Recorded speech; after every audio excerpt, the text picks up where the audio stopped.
बिस्मिल्लाहिर्रहमानिर्रहीम। अस्सलामुअलैकुम। First year class. आज हम division of polynomial chapter number 9 start करेंगे।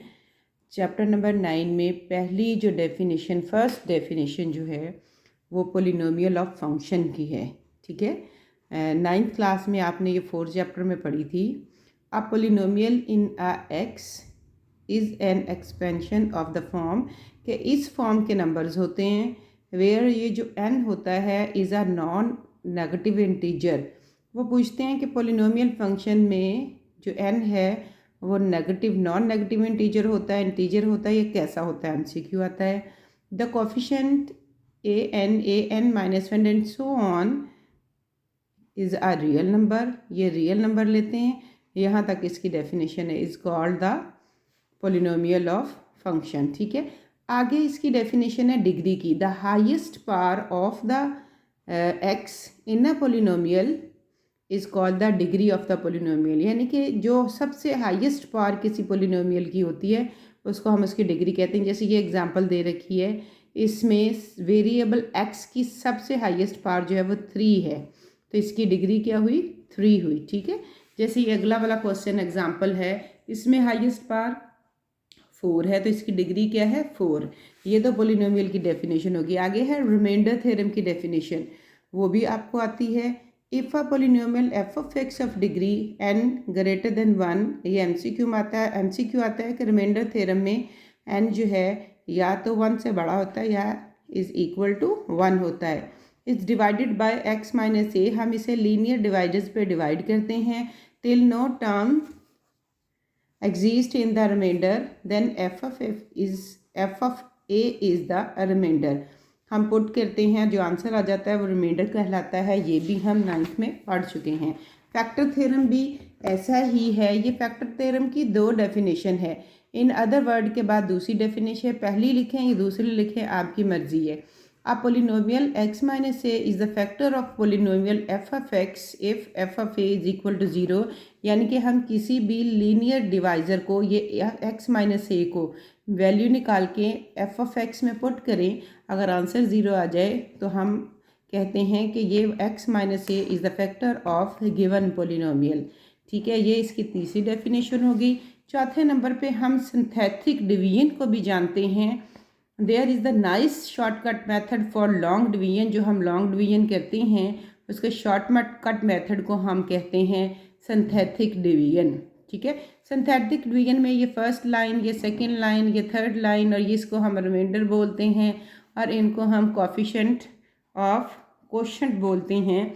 ये आपको MCQs पूछा जा सकता है। एक्सरसाइज 9th वाली है, बहुत ईजी है। क्वेश्चन नंबर 1 है, find the remainder and quotient by simplify the following, के रिमाइंडर और क्वोशंट निकाले और इसको सिंप्लीफाई करने।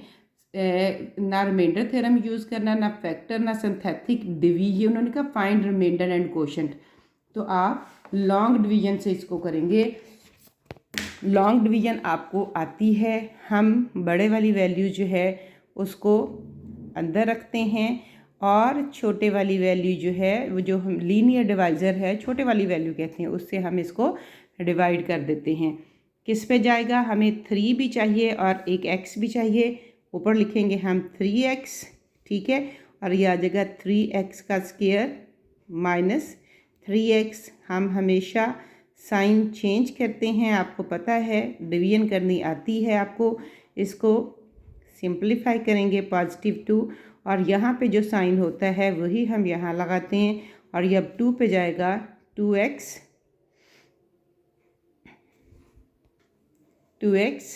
माइनस 2, साइन चेंज होंगे और ये क्रॉस होके 4 बच जाएगा। तो हमारा क्वोशंट क्या हुआ? उन्होंने कहा कि रिमाइंडर और क्वोशंट फाइंड करें। रिमाइंडर जो है आखिरी बचने वाली वैल्यू को हम रिमाइंडर कहते हैं और हमारा क्वोशंट क्या होगा? 3x + 2। आंसर को क्वोशंट और बाकी बचने वाले को हम रिमाइंडर कहते हैं। तो इसका पहला पार्ट हो गया। इसका आखिरी पार्ट B मैं करके देती हूँ आपको। 3x4 - 5x³ plus 4x minus 6, एक मैंने बड़ा पार्ट किया है और एक मैं छोटे पार्ट को सिंप्लीफाई करूँगी आपके सामने। किस पे जाएगा? 3x के स्क्वायर पे 3x4, ठीक है, minus 9x³ plus 15x, sign बदलेंगे, क्रॉस होगा और रिमेनिंग वैल्यू हमारे पास क्या आ जाएगी? पॉजिटिव x4 माइनस, अब ये देखें ये दोनों आपस में प्लस माइनस नहीं हो सकते क्योंकि एक x² है एक x है, तो हम क्या करेंगे? ऐसे ही x² को लिख लेंगे, ऐसे ही x को लिखेंगे और हमारे पास ये वैल्यू आ जाएगी। अब ये जो सबसे बड़ी वैल्यू इसका साइन पॉजिटिव है तो यहाँ पे भी पॉजिटिव आएगा और 4x से ये हम मल्टीप्लाई करके इसको पूरा करेंगे। 4x³ माइनस 12x का square plus 20x, sign change होके क्रॉस हो जाएगा, तो ये जो हमारे पास रिमेनिंग टर्म बचेगी -3x का स्क्वायर माइनस 16x और -3, अब माइनस स्टार्ट में है तो यहाँ पे भी माइनस आएगा और 3 पे जाएगा, -3x², ठीक है, हमारे पास आ जाएगा minus minus plus plus 9x minus 15, sign change होंगे, ये क्रॉस हो जाएगा और ये हमारे पास आ जाएगा -25x और यहाँ पे हमारे पास आ जाएगा +9 और रिमाइंडर क्या होगा? रिमाइंडर -25x +9 और क्वोशिएंट क्या होगा?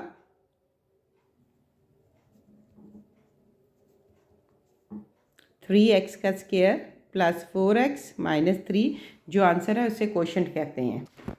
क्वेश्चन नंबर 2 की स्टेटमेंट है use remainder theorem, remainder theorem use करें एंड फाइंड द रिमाइंडर, अब रिमाइंडर फाइंड करके दिखाएं, ठीक है। ये हमारा फर्स्ट पोलिनोमियल है और ये सेकंड पोलिनोमियल है। लीनियर पोलिनोमियल में से वैल्यू निकाल के हम px में रखेंगे तो हमारा रिमाइंडर थ्योरम जो है वो इस्तेमाल होगा, ठीक है। इसे हम कोई भी नेम दे सकते हैं, लेट हमने कह दिया ये f(x) है या p(x) भी कह सकते हैं, 5x² + 6 ये हमने लेट कर लिया और इसको हमने 0 पे रख के इसमें से वैल्यू हमेशा निकाल लेते हैं अपने 9th में से सीखी भी हुई है वैल्यू। इस वैल्यू को हर x की जगह इसमें पुट करेंगे, हमारे पास रिमाइंडर थ्योरम से रिमाइंडर फाइंड हो जाएगा by remainder theorem. Remainder theorem से हमें पता है कि हम रिमाइंडर थ्योरम को कैसे यूज़ करते हैं। रिमाइंडर हम कैसे निकालते हैं?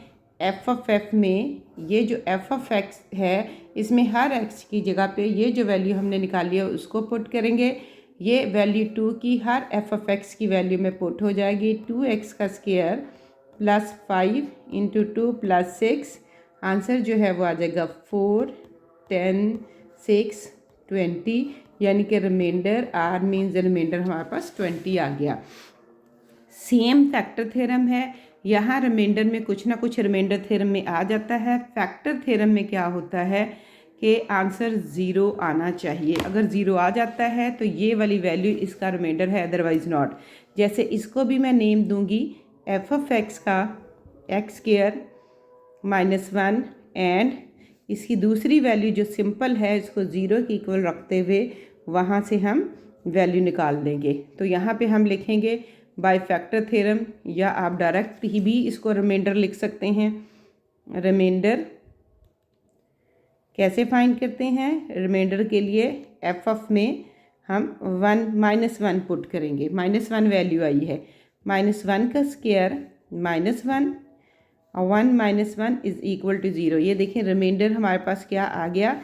0। तो हम एंड पे कह देंगे कि ये जो वैल्यू है, उन्होंने इस वैल्यू का पूछा, ये वैल्यू इसका फैक्टर है, अगर इसको पुट करने से इससे आंसर 0 आ जाए तो ये वाली वैल्यू लीनियर डिवाइज़र जो है वो इस बड़ी वैल्यू का फैक्टर है, अदरवाइज नॉट। हम कहेंगे hence by factor theorem. Factor theorem के according x plus 1 is a factor of x square minus 1। ठीक है। क्वेश्चन नंबर 4 में इन्होंने कहा कि यूज़ सिंथेटिक डिवीजन। ठीक है, सिंथेटिक डिवीजन को यूज़ करते हुए बताएं कि x is the zero of polynomial and the result of the factorization of following complete. ये ठीक है, उन्होंने इसको पूछा है कि सिंथेटिक डिवीजन से रिज़ल्ट जो बाकी बचता है वो ज़ीरो के इक्वल आएगा और उससे बाकी फैक्टर्स भी हमको निकाल के दिखाएं।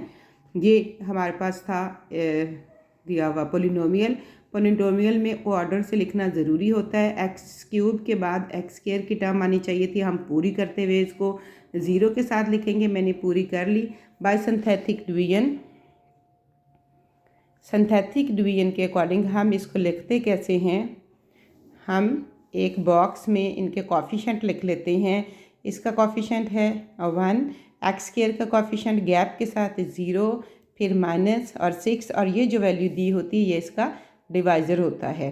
पहली वैल्यू को हम एज इट इज़ लिखते हैं और ये दोनों वैल्यूज़ आपस में मल्टीप्लाई होके यहाँ लिखी जाती हैं। फिर इन दोनों को ऐड करेंगे 2 आ जाएगा, फिर इन दोनों को मल्टीप्लाई करेंगे तो यहाँ 4 आ जाएगा। सिंप्लीफाई किया -3 आ गया, मल्टीप्लाई किया -6 आ गया, तो ये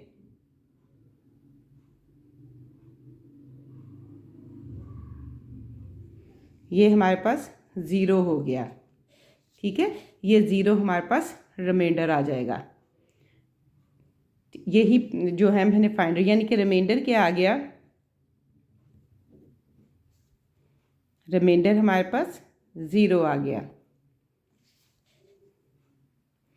रिमाइंडर जो है वो 0 हो गया।